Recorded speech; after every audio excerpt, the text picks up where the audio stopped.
الحمد لله رب العالمين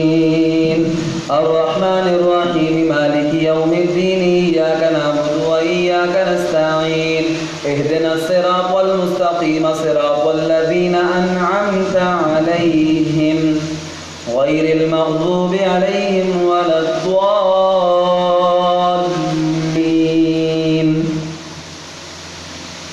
تبارك الذي إن شاء جعل لك خيرا من ذلك جنات تجري من تحتها الأنهار ويجعل لك قصورا بل كذبوا بالساعة وأعتدنا لمن كذب بالساعة سعيرا إذا رأتهم من مكان بعيد سمعوا لها تغيظا وزفيرا وإذا ألقوا منها مكانا ضيقا مقرنين دعوا هنالك ثبورا لا تدعوا اليوم ثبورا واحدا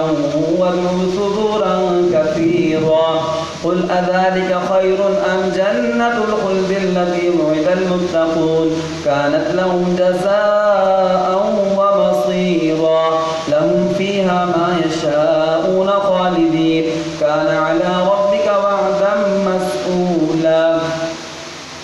ويوم يحشرهم وما يعبدون من دون الله فيقول أأنتم أضللتم عبادي هؤلاء أم هم ضلوا السبيل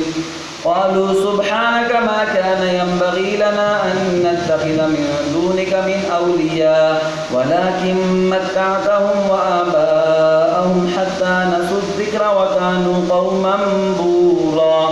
فقد كذبوكم بما تقولون فما تستطيعون صرفا ولا نصرا ومن يظلم منكم نذقه عذابا كبيرا وما أرسلنا قبلك من المرسلين إلا إنهم ليأكلون الطعام ويمشون في الأسواق وجعلنا بعضكم لبعض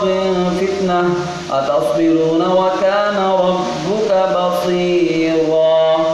الله أكبر سميع